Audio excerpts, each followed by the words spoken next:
நான் ஒருபோதும் உன்னை விட்டு விலகுவதும் இல்லை, உன்னை கைவிடுவதும் இல்லைன்னு சொல்லியிருக்காரு. இந்த வசனத்த நெறைய பேர் என்ன பண்றாங்கன்னா, அவங்களோட ஃப்ரெண்ட்ஸுக்கு, அவங்களுக்கு ரொம்ப புடிச்சவங்களுக்கு சென்ட் பண்றதுக்காக இந்த வசனத்த யூஸ் பண்றாங்க. ஆனா, மனுஷங்க எல்லாருமே ஒரு நாள் மாறிருவாங்க. எவ்ளோ ட்ரை பண்ணாலும் சரி, எவ்ளோ நான் உனக்காக எல்லாமே பண்ணுவேன், நான் எப்பவுமே உன்ன கைவிட மாட்டேன்னு சொன்னாலும், ஏதாவது ஒரு சிச்சுவேஷன்ல கைவிட்டுருவாங்க.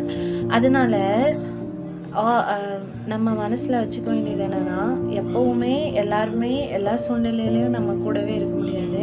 ஆனா, ஆண்டவர் மட்டும் தான் எப்பவுமே நம்ம கூட இருப்பாருங்க. நம்ம தனிமையா இருக்கும்போதும் சரி, நம்ம டிப்ரெஸ்டா இருக்கும்போதும் சரி, நம்மளால நம்ம மனசுக்குள்ள இருக்கிறத வெளியில யார்கிட்டயும் சொல்ல முடியலனாலும் சரி, எல்லா சூழ்நிலையிலுமே எல்லாத்தையும் தெரிஞ்சவரு, நம்மள பத்தி 100% தெரிஞ்சவரு, நம்ம கூடவே இருக்கவரு அவர் மட்டும்தாங்க. அவர் தான் சொல்றாரு, "நான் உன்னை விட்டு விலகுவதும் இல்லை, உன்னை கைவிடுவதும் இல்லைன்னு." அவர் என்னைக்குமே உங்கள கைவிட மாட்டாருங்க. God bless you.